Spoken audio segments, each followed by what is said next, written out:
The morning sun cast long shadows across Maple Ridge Lane as Karen Hendricks adjusted her reading glasses and peered out her pristine bay window, her manicured fingers drumming against the sill with the rhythm of an impending storm. At 52, Karen had perfected the art of neighborhood surveillance to a science that would make the CIA envious. Her Tudor-style home, with its immaculate lawn and perfectly trimmed hedges, stood like a fortress of suburbia at the corner of what she considered her street.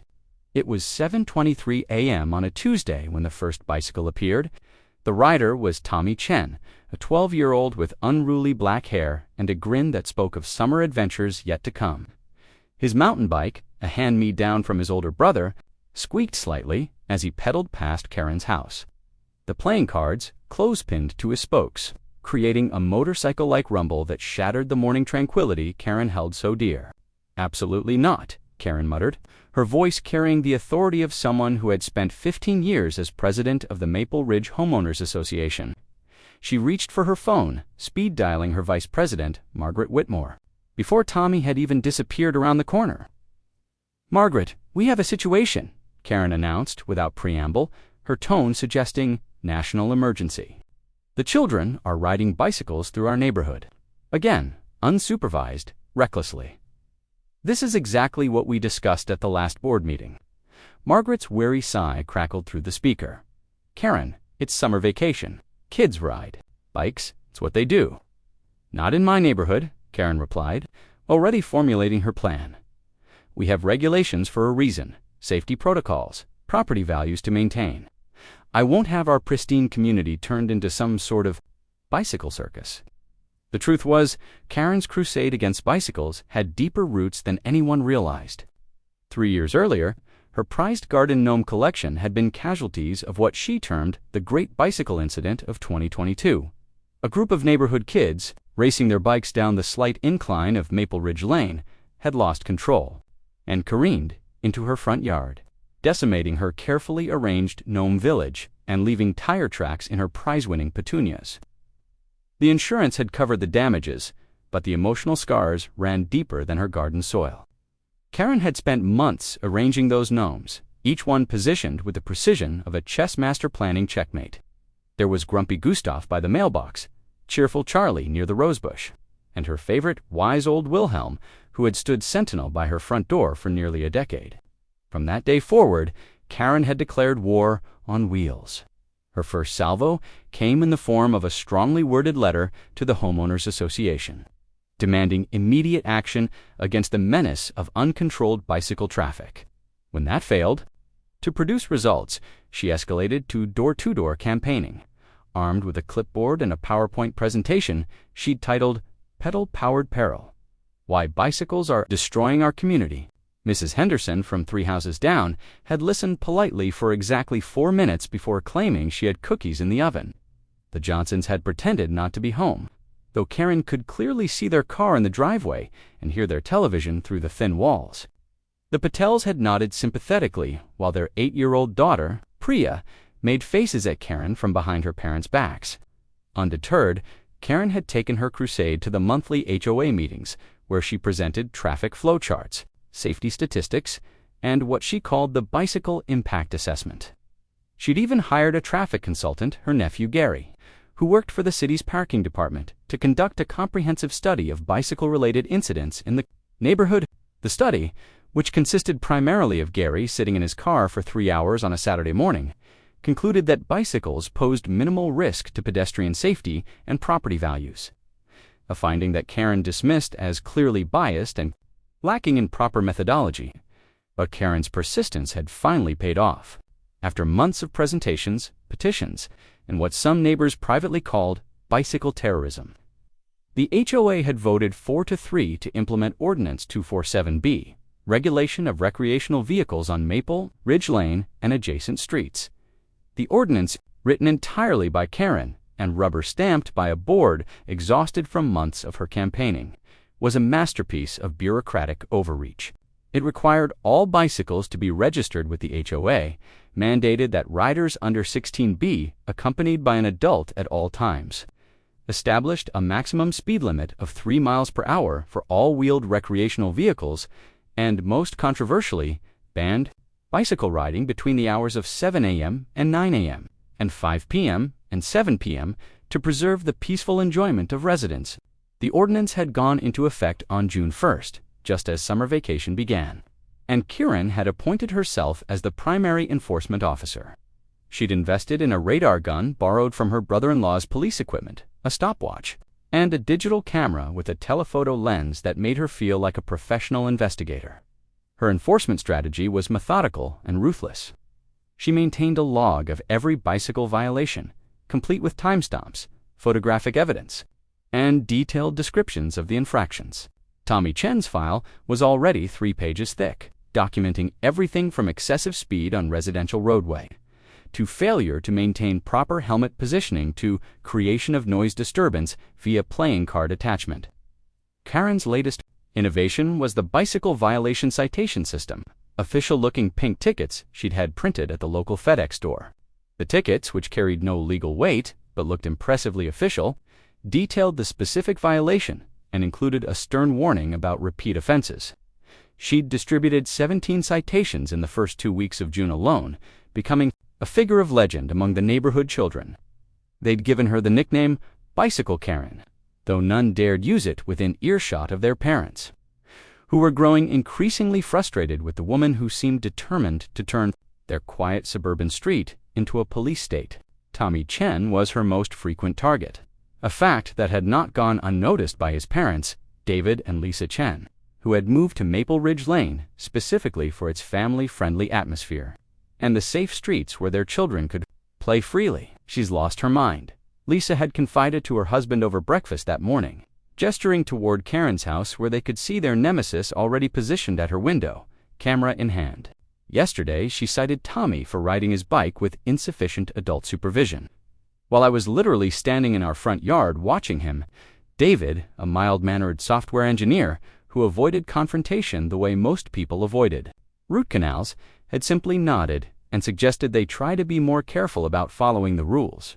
But Lisa Chen was not a woman to be easily intimidated, a former marketing executive who had given up her career to raise their 3 children. She possessed a strategic mind and a fierce protective instinct that Karen had gravely underestimated.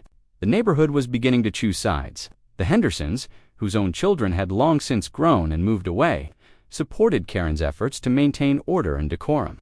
The elderly Kowalskis, who spent their mornings tending their garden, appreciated the reduced noise levels. The Johnsons, recent retirees, who had moved to the neighborhood seeking tranquility, found themselves reluctantly agreeing with Karen's position. But the families with young children were growing increasingly resentful. The Patels, whose daughter Priya had been reduced to tears after receiving her first citation, had begun discussing the possibility of challenging the ordinance. The Williamses, whose twin boys had been forced to abandon their paper route due to the 7 a.m. bicycle ban, were openly questioning Karen's motives. The battle lines were drawn, and Karen Hendricks stood at the center of it all, convinced that she was fighting for the very soul of Maple Ridge Lane. On this particular Tuesday morning, as she watched Tommy Chen disappear around the corner, Karen felt the familiar surge of righteous indignation. She had spent the better part of her adult life building the perfect neighborhood, and she would not allow a group of unruly children and their permissive parents to destroy everything she had worked for. She reached for her citation book and began filling out violation number 18, her handwriting precise and unforgiving. Tommy Chen's crime this time: operating recreational vehicle during restricted hours while creating excessive noise disturbance. Little did Karen know that her war on bicycles was about to take an unexpected turn, one that would transform her from the neighborhood enforcer into the neighborhood laughingstock, all thanks to her own set of wheels and a series of events that would prove that karma, much like a bicycle, has a way of coming full circle. As she finished writing the citation and prepared to deliver it to the Chen household, Karen caught a glimpse of herself in the hallway mirror. Her reflection showed a woman who had let her need for control consume her sense of community, though she was far too deep in her crusade to recognize the transformation. The war was far from over, but the first battle had been won. Or so Karen believed. What she didn't realize was that her greatest challenge wasn't the bicycles themselves, but the community she was slowly alienating with her ear. 3 weeks had passed since Karen's bicycle ordinance took full effect, and the neighborhood had settled into an uneasy rhythm of resistance and enforcement.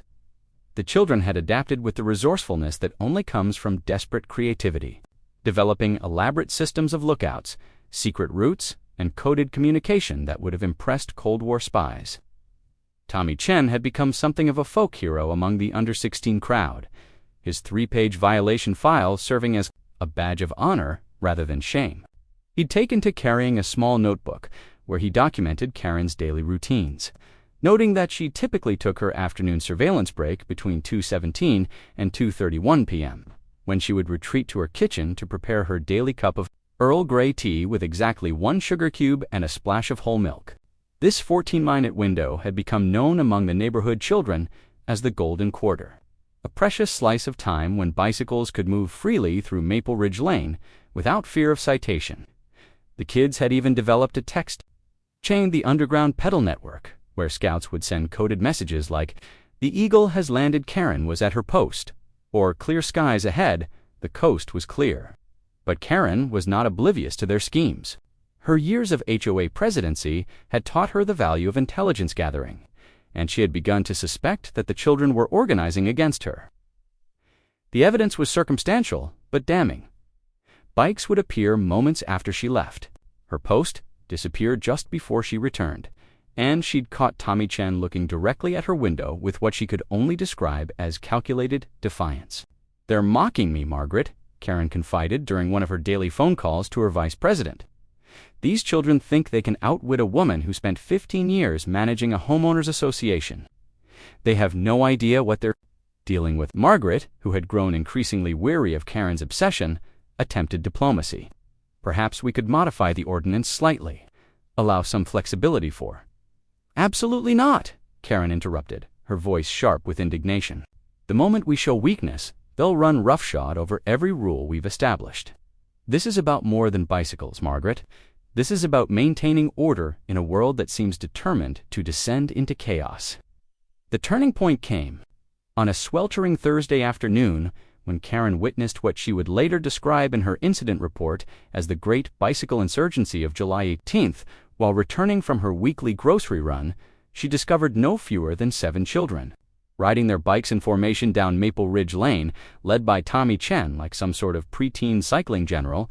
They weren't just riding, they were flaunting their defiance. Priya Patel was doing figure eights around the storm drain. The Williams twins were racing each other while making airplane noises. Most egregiously, 9-year-old Sophie Martinez was riding with no hands while eating what appeared to be an ice cream cone, a violation of at least 3 separate clauses in the ordinance.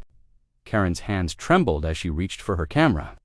But by the time she'd exited her Toyota Camry, the children had scattered like startled deer, disappearing into driveways and backyards with the practiced efficiency of a well-trained resistance movement. "This ends now," Karen announced to her empty kitchen, her voice carrying the determination of someone who had reached their breaking point. "If these children want to play games, I'll show them what real enforcement looks like." That evening, Karen made 2 phone calls that would change everything. The first was to her cousin Rick, who ran a golf cart rental business in the next town over. The second was to Gary, her nephew and self-proclaimed traffic consultant, who also happened to work part-time as a security guard at the local mall. "I need mobile surveillance capabilities," Karen explained to Rick, her tone suggesting she was planning a military operation rather than neighborhood patrol. "Something that can move quickly, has good sightlines, and projects authority." Rick, who had been in the golf cart business for 12 years, had dealt with all types of customers, but none quite like his cousin Karen. "You want to rent a golf cart for neighborhood watch? Enhanced patrol capabilities," Karen corrected. "The children have become too sophisticated for stationary observation. They've developed countermeasures. I need to be able to respond rapidly to violations as they occur." The golf cart that arrived the following morning was Karen's dream machine, a bright yellow 4-seater with a top speed of 18 miles per hour, complete with a small cargo area that she immediately designated as her enforcement equipment storage. She'd special ordered a magnetic sign for the side that read, "Neighborhood Patrol Ordinance Enforcement," in bold black letters that could be read from 50 feet away. Karen's first official patrol began at 6:45 a.m. on Friday, July 19th, 15 minutes before the morning bicycle restriction took effect. She dressed for the occasion in khaki cargo pants, a navy blue polo shirt, and a baseball cap that she'd found at a yard sale bearing the logo of a fictional security company. A clipboard secured to the golf cart's dashboard held her citation, book, violation log, and a laminated copy of Ordinance 247B. The golf cart transformed Karen from a stationary observer into a mobile force of suburban law enforcement. She could now respond to violations in real time, pursue fleeing bicyclists, and maintain surveillance over multiple streets simultaneously. The vehicle's quiet electric motor allowed her to approach unsuspecting violators with the stealth of a predator, while its bright yellow color served as a psychological deterrent to would-be rule-breakers. Her first citation of the day went to Mrs. Patterson's grandson, who was visiting from out of state and had been unaware of the bicycle ordinance. The 12-year-old's confused expression as Karen pulled up beside him in her golf cart. Emergency. Flashers blinking would haunt his summer vacation memories for years to come. "Young man, you are in violation of Neighborhood Ordinance 247B, Karen announced, her voice carrying the authority of someone who had practiced this speech in front of her bathroom mirror. Specifically, subsection C, regarding the operation of recreational vehicles during restricted hours. The boy, whose name was Marcus, stared at the woman in the golf cart with the bewildered expression of someone who had stumbled into an alternate reality. "Ma'am, I was just riding my bike to the store for my grandma." "Ignorance of the law is no excuse," Karen replied, filling out a citation with the precision of a seasoned traffic cop. "This is your official warning. Future violations will result in escalated enforcement measures." Word of Karen's golf cart spread through the neighborhood with the speed of wildfire. Parents who had initially viewed her bicycle campaign as an annoying but manageable eccentricity began to realize that they were dealing with someone who had crossed the line from concerned neighbor to full-blown authoritarian. Folding laundry when her neighbor, Janet Williams, called with the news. "She's got a golf cart now," Janet announced without preamble. Yellow, with official-looking signs. She just pulled over little Marcus Patterson and gave him a lecture about bicycle regulations. Lisa dropped the shirt she was folding and moved to her front window, where she could indeed see Karen's patrol vehicle parked strategically at the corner of Maple Ridge Lane and Elm Street, positioned for maximum visibility and enforcement coverage. "This has gone too far," Lisa muttered, her protective instincts flaring. "She's treating our children like criminals." The afternoon brought Karen's most ambitious enforcement operation to date. She'd received a tip, actually, she'd overheard a conversation between two mothers at the mailboxes, that a group of children were planning to meet at the neighborhood park for what they called a bike parade. The parade, which was actually just 5 kids riding their bikes together to celebrate Sophie Martinez's birthday, was scheduled for 3 p.m. well within the approved hours for bicycle operation. But Karen had studied the ordinance she'd written, and she'd discovered what she considered a loophole that the children were unknowingly about to exploit. Section 4, a prohibited organized recreational vehicle events without prior HOA approval, and a birthday bike parade certainly qualified as organized. She positioned her golf cart at the intersection leading to the park, ready to intercept the unauthorized celebration. When the children appeared, riding in a loose formation with streamers attached to their handlebars, and Sophie wearing a paper crown, Karen activated her emergency flashers and pulled directly into their path. "Stop right there," she commanded, her voice carrying across the quiet street. "This is an unauthorized organized event in violation of Ordinance 247B, Section 4A. The children, who had been laughing and singing happy birthday as they rode, fell silent. Tommy Chen, who had appointed himself as the group's unofficial leader, stepped forward with the diplomatic skills of someone well beyond his 12 years. "Mrs. Hendricks, we're just going to the park for Sophie's birthday. We're not breaking any rules. Organized recreational vehicle events require 48 hours, advance notice, and written approval from the HOA board." Karen replied, her laminated rulebook, "This gathering is clearly in violation of established protocols." Sophie Martinez, who had been looking forward to this moment for weeks, burst into tears. The sight of a 9-year-old crying over a bee. The emergency neighborhood meeting was called for Sunday evening at 7 p.m. in the Williams' backyard. chosen specifically because it offered the best sightlines to monitor Anne's house while maintaining the secrecy necessary for what had become known as Operation Reasonable Neighbor.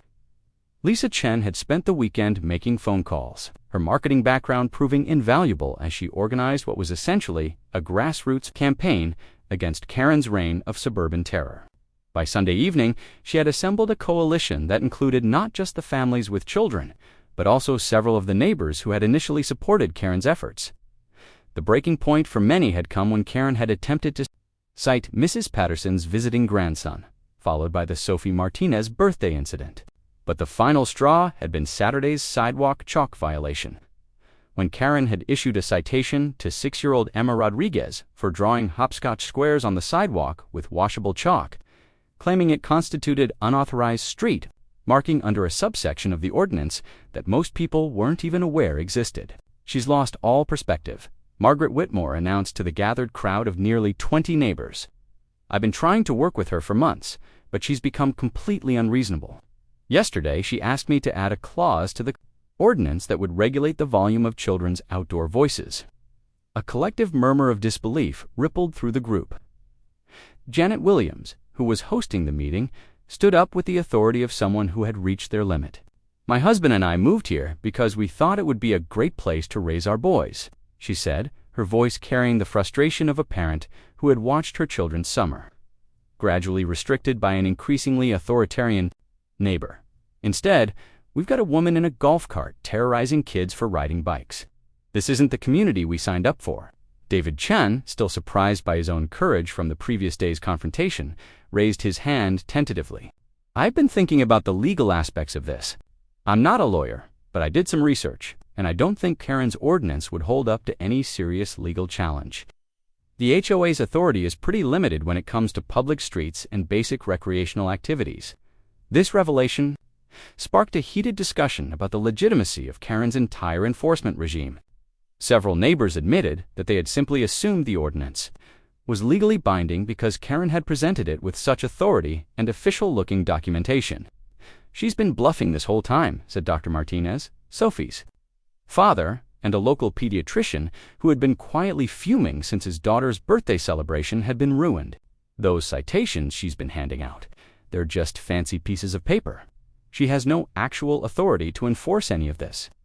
The meeting continued for over 2 hours, with neighbors sharing their own Karen encounters and gradually building consensus around a plan of action. The strategy they developed was elegant in its simplicity: peaceful noncompliance combined with a formal challenge to the ordinance through proper HOA channels. Lisa Chen, who had emerged as the de facto leader of the resistance, outlined the 3-phase approach they would implement starting Monday morning. Phase 1 would be malicious compliance, following Karen's rules so literally and extensively that their absurdity would become impossible to ignore. If Karen wanted to regulate bicycle traffic, they would flood her with permit applications for every possible bicycle-related activity. If she wanted to enforce noise ordinances, they would file complaints about the sound of her golf carts, motor, and turn signals. Phase 2 would be coordinated resistance, a planned series of bicycle activities designed to overwhelm Karen's enforcement capabilities. Every child in the neighborhood would participate in perfectly legal bicycle activities at the same time, forcing Karen to choose between abandoning her patrol duties or accepting that she couldn't be everywhere at once.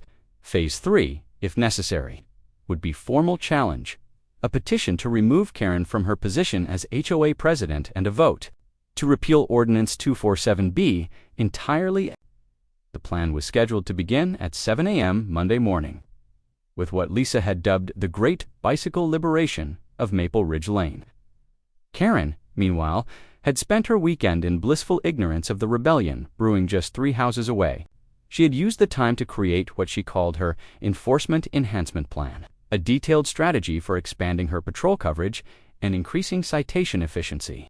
She had invested in a small bullhorn to make her announcements more authoritative, a digital camera with a better zoom lens for evidence documentation, and a stack of official-looking forms that she had designed for bicycle registration and compliance verification. Her plan for Monday morning included a new tactic: proactive prevention. Instead of waiting for violations to occur, she would position herself at key intersections and conduct what she termed compliance inspections of any bicycle-riding children before they could commit infractions. Monday morning arrived with a kind of crisp clarity that promised a perfect summer day. Karen was at her post by 6:30 a.m., her golf cart loaded with enforcement equipment and her resolve hardened by a weekend of planning and preparation. Exactly 7 a.m. as the morning bicycle restriction lifted, Karen witnessed something that would later be described in neighborhood folklore as the day the bikes came back. From every driveway, garage, and backyard on Maple Ridge Lane, children emerged with their bicycles. Not just the usual suspects like Tommy Chen and Priya Patel, but kids who hadn't been seen on bikes all summer, visiting cousins, neighborhood babysitters, and even a few teenagers who had driven over from adjacent streets specifically to participate in what they had heard was an epic bike party. Karen counted 17 bicycles in her initial visual sweep, a number that seemed to grow even as she watched. The children weren't racing or showing off, they were simply riding their bikes in a perfectly legal, perfectly coordinated display of the exact behavior that Karen had spent months trying to eliminate. This is clearly a coordinated violation of the organized event protocols, Karen announced to herself, reaching for her bullhorn. But as she prepared to issue a mass citation, she realized a crucial problem. The children weren't technically violating any rules. They were riding at reasonable speeds, wearing helmets, staying on the street, and it was well past 7 a.m. The organized event clause required that the activity be officially organized, but as far as Karen could determine, this was simply a remarkable coincidence of individual decisions to go bike riding at the same time. She climbed into her golf cart and activated her emergency flashers, determined to assert her authority despite the technical legality of what she was witnessing. She pulled up to the nearest group of children, Tommy, Chen, Priya Patel, and the Williams twins, and raised her bullhorn. "Attention bicycle operators." Her amplified voice echoed across the street. "Please prepare for compliance inspection." The children stopped their bikes and waited patiently as Karen consulted her clipboard and began what she had practiced as her official inspection protocol. "Helmets secured properly," she announced, making notes on her form. "Bicycles in apparent working order, no visible safety violations." She paused, frustrated by the lack of infractions to cite. "Are you planning to ride in an organized formation?" "No, ma'am," Tommy Chen replied politely. "We're just riding our bikes." "Are you planning to exceed the posted speed limit?" "No, ma'am." "Are you planning to create noise disturbances or engage in reckless behavior?" "No, ma'am." Karen found herself in the unprecedented position of having nothing to cite. The children were being completely compliant, almost mockingly so. She made a few more notes on her form and waved them on, feeling vaguely unsettled by the interaction. The feeling only intensified as she continued her patrol. Every child she encountered was perfectly, maddeningly legal in their bicycle activities. They greeted her politely, answered her questions respectfully, and followed every rule she had established with the precision of trained soldiers. By 9 a.m., Karen had conducted 14 compliance inspections and issued 0 citations. Her frustration was building toward a dangerous crescendo when she received the phone call that would change everything. "Karen, this is Margaret. I'm calling about the 17 permit applications that were delivered to my house this morning." Karen pulled her golf cart to the curb, confused. "What permit applications?" "Bicycle event permits. Applications for birthday parties, play dates, riding lessons, and something called a neighborhood friendship bicycle circle, all properly filled out according to the requirements in Section 4A of your ordinance, all requesting approval for perfectly reasonable activities." Karen's confusion deepened. "I don't understand. Who filed these applications?" "Nearly every family in the neighborhood. According to the ordinance, I have to process these within 48 hours and schedule them for board review." "Karen, if I approve even half of these, there will be organized bicycle activities happening every day for the next month." The implications hit Karen like a physical blow. The neighborhood had turned her own rules against her, using the bureaucratic machinery she had created to generate more bicycle activity than had ever existed before the ordinance. They are